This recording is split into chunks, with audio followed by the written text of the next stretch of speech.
It's budget specific, so you can pick if you want to join or not. All right, so we're going to record this in case we need it again. So once again, I apologize for the really short notice on this, but realizing that your grants are due at the end of the week, we wanted to make sure that we've given you all the information that we have. We don't have new information, but what we do have is a new grants officer. Our new grants officer, Deborah Burdell, who is absolutely wonderful, is somebody that is going to probably add more scrutiny than we have had in the past, which isn't always a great thing, but it is a good thing, I think, for all of us in terms of accountability and transparency. And let me say this, that I'm going to give you some specific sorts of instructions. Dave and Nicole are both here, sorry, and they will be in on this as well. But the bottom line is that we have seen numerous budgets come through that we have let go through that probably or definitely could have been approved upon. And with this, January submission of your April renewals, we want to give everybody the opportunity as much as we can to help clean up those budgets because we don't want to send them back.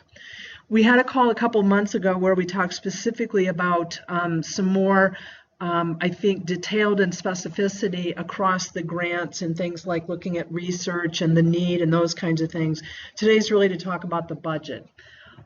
So we don't have a PowerPoint for you, but I am hoping that you can lean on your budget narrative or be viewing your budget narrative or that particular form in order for us to be able to kind of review this. 1 second. Did we have the instructions for the... Okay, they are. Okay. And then in Internet Explorer, I've got the budget instructions for RSVP and for FGP. Okay, super.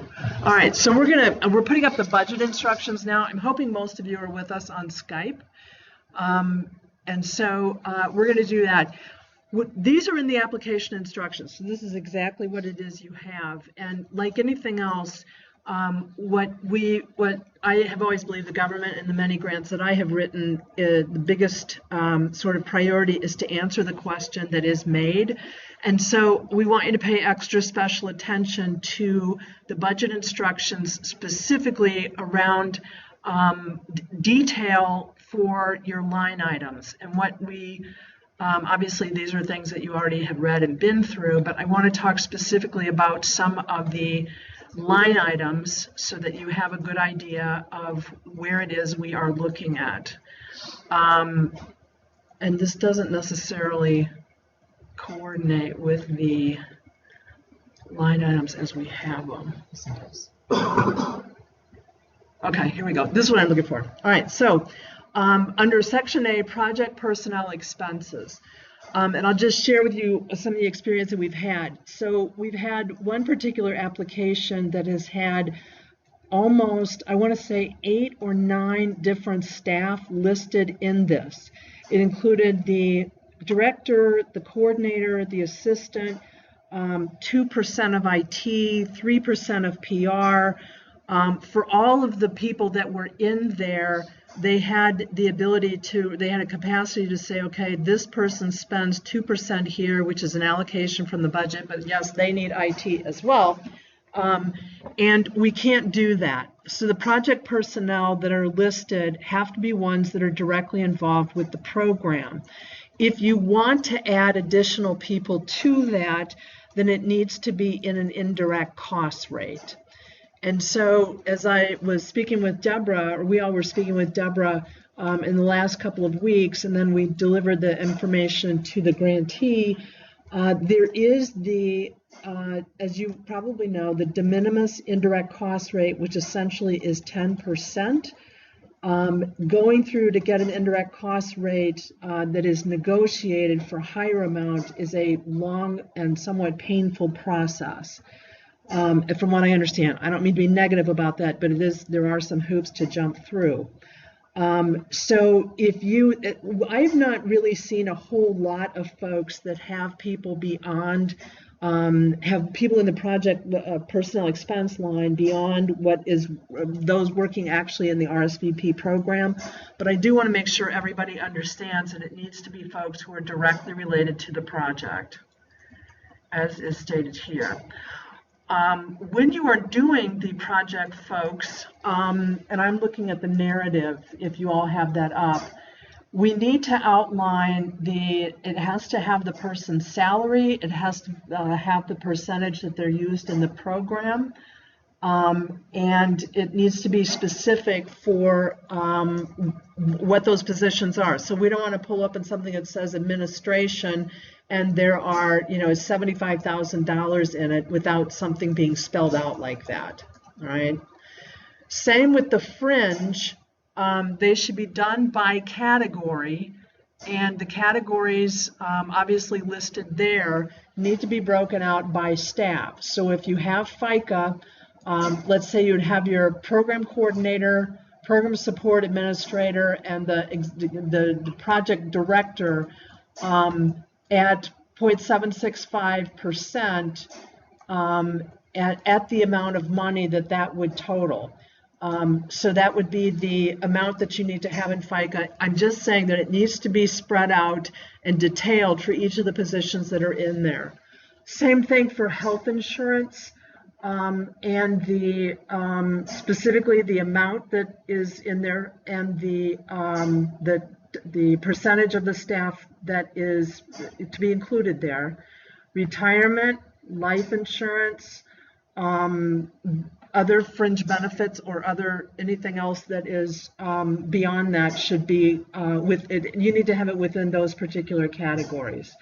There are sometimes miscellaneous fringe benefits, but they should really be spelled out in particular about exactly what they are. If it's unemployment insurance, if it is income continuation, special trust funds or contributions of a different kind that your organization offers, then they should be spelled out in miscellaneous. Okay, on those two, any particular questions at this point? Okay, this is something that we have seen as well. The local travel. Yeah. Joe has a question. The fringe benefits pay the total CNCS share on the bottom of section A. Okay. Can I use that total times the percentage? Will that work, or do I have to list it individually? Total times the percentage. In the fringe benefits? The category total from A above. If I take that times the percentage, because I've already got the people listed individually, and I've got their salaries in there and what percentage. Right, that's good. It's the salary amount and percentage, but yes, you don't have to list every single one of them in those lines. Thank you. Is that what you're asking? Yes. Okay. Okay, staff. Another question on the project personnel expenses. So Yeah. If I understood right, so let's say you've got your, IT person at 5% supporting the RSVP program. You can count that as corporation share, but you can count that as grantee share. Yeah, the federal budget, or the federal portion should be paying for folks who are directly doing things. I don't know how many folks have money in, or have money identified in IT or in public relations or other supportive services, but in order to have those, they need to be done in an indirect cost rate. And there's no minimum percentage or anything like that. No, this is what we've just gotten from our grants officer last week. Okay, local travel. One thing to point out this year is that the IRS rate has changed. It was 57.5 cents in 2015, and it is now 54 cents. So we're down by 3.5 cents from what we were. I know not all of you will pay the 57.5 cents, But you should note that anything above 54 cents that you pay for to staff or to volunteers, if it's above 54 cents, then it could be taxed as income. So if you have 57.5 cents rate, you're 3.5 cents over, and anything that you are requesting be paid or reimbursed could be income that would be taxed. The other thing is, with the local travel, separate those by staff positions. So let me go down here. Maybe Dave, you should do, I'm recording. We want to separate those by staff positions so we know who is going where. So if it is a reimbursement for a supervisor versus a reimbursement for a project director, those should be in there. Additionally, you need to estimate the number of miles that are in there. And it's all considered local travel. We consider that, I don't know what your agency considers that, but it's a local travel. We consider it within 50 miles is our local travel. With long distance, that would be anything over the amount of your local travel. It's not simply just conferences, meetings, other places. It's whatever is beyond your local travel amount.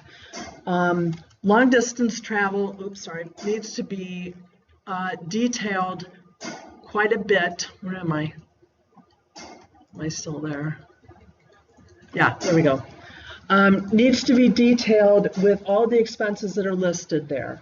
So it could be the name of the conference, the city, what it is, and you need to break out by conference or by meeting what are the meals and lodging, what is the transportation, what are the very specific things that are being paid for, including that or including tuition or the cost of the conference. So those need to be broken out by conference. If there's more than one person attending, they need to be broken out by person. Okay, next we have equipment. And this is capitalized at $5,000 or more would be capitalized costs. So anything under $5,000 should be listed. I'm sorry, capitalized is $5,000, which is over for equipment, and anything less than that should be listed in your supplies. All right, down to supplies budget. If you do have equipment, you need to be specific about what it is. And then in supplies, and once again, itemize larger items like computers or those sorts of things. And you don't have to identify, of course, all of your office supplies, but if there are things that are different from typical office supplies, you'll want to detail those in the budget. We have somebody who has put in $7,500 for program activities. Okay, that's not a supply. And next we go to contractual and consultant. So this could be, often we find things like an auditor, payroll service, those sorts of things. And the cost should be broken out for those. If it is the contracting and contractual services, so with the things like IT or internal kinds of services that are being paid for, those are not contracts. So if you want to charge 5% of your IT costs from the agency to contractual or consultant services, those actually are not. They would go into the indirect costs. But this could be equipment maintenance, as I said, payroll, central office kinds of functions that are with consultants or contractors. And then we go down to other volunteer support costs. So, fairly self-explanatory. Criminal history checks. They may be things like supporting volunteers in communications, computers, printing of materials, space, rental charges, phone, postage, supplies, those sorts of things are considered costs. And one of the things that we want to have you do is to make sure that if your phone bill is $107 a month, that you're putting down the amount is for the whole year is $12,000, and the amount per month is $109. So that can be spelled out under item. Rental charges at how many months, the cost per how many months. And then the indirects are, if you have indirect rates that are in there, the fringe salaries, benefits, whatever those are, and the indirect cost rate, if it's not a de minimis rate, needs to be negotiated. And the indirect cost rate, you know, for instance, we've got some folks who use a 5% indirect cost rate. We need to approve whatever the indirect cost rate is going to be. So it would be, if you don't have an indirect cost rate now, obviously it's late to get one at this point. But we need to have anybody who is not included in the direct salary and fringe should be in the indirect cost rate. Okay, volunteer expenses. If you're RSVP, this doesn't have the same sort of meaning that it does with FGP and SCPs. But as we've listed here, the allowable expenses for RSVP folks, things like meals, recognition, travel, insurance, etc. Those things that are specifically directly to volunteers, could be uniforms, could be insurance, travel, physical exams, those would be FGP and SCP things. But we need to identify, spell those out as clearly as possible. The reason that we are being really picky right now, and I actually hope that you will find this helpful, is when the grants are due on Friday, we're going to start going through them immediately, because we don't want to have a situation where we've got folks that have that their grant needs a great deal of improvement and we send it back to them. We're trying to sort of head that off at the pass and to provide some of this budgetary instruction so that you have a really good idea of what is needed in the budget. And our new grants officer, as I said, is fabulous. She's not somebody who wants to have us cutting any corners. And so I want to make sure that you all have that information as well. So questions, comments, thoughts?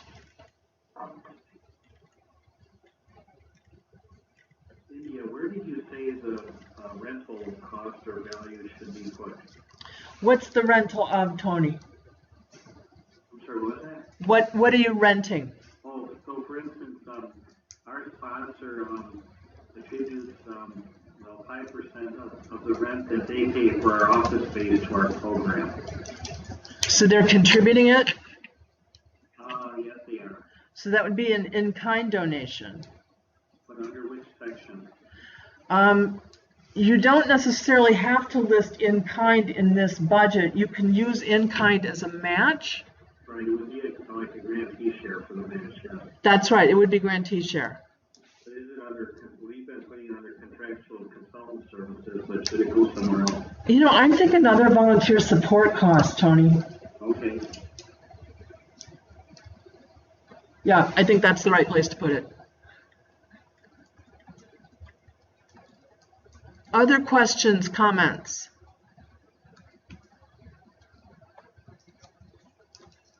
You guys? Anything? Just to clarify, back to the other question, should that be listed like that as individual staff? Hang on one second. For the benefit, should they list the benefit line item by position as well? Yeah. Or collectively as we had 3 staff, but it comes out to 20 and that's only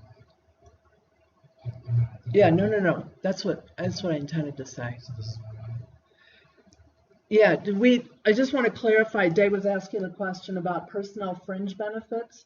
So for instance, with FICA, you can list the positions and the amount times 0.765, as we know, but what is the amount of salary that is included in those positions? And you can just say program coordinator, program support, executive or program director, etc. No, within the FICA line item. Okay, so just one line. Yeah, just one. Other questions?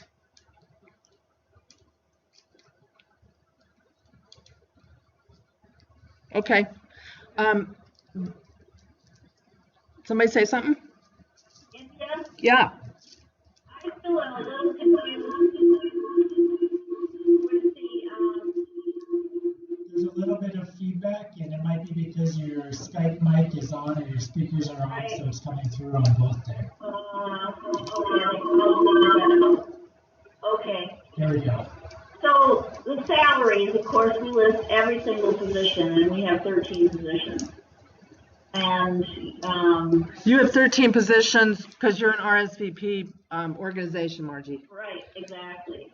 So then when it comes to FICA, what we've done in the past is, all those positions are RSVP positions. We have the total amount of salary times 0.0765. Are you saying we have to relist those positions? No, I think because all your people do is RSVP, I think it's fine to take the salary item times 0.765. Okay, thank you. That helps a lot. Yep. Anybody else? I know this has got to feel a bit like we're putting the screws to you even more, and I apologize that that's sort of happening. I also can say that these are standards that are being met in many other states around the country, and we've been a little bit lax in really assuring that we are meeting the rules, the regulations, the terms, conditions, the application instructions, etc. So this isn't new stuff that's being made up. We've become aware probably in the last year or so, that we probably could button up some of the grant management items that we're doing, and so that's why we're having the call. Any other questions? Okay. Well, thanks everybody. Appreciate it. If you need anything between now and Friday, give us a buzz. We're around. And we'll talk soon. Thank you. So we should be able to stop the recording by going back to Skype. Oh, Skype.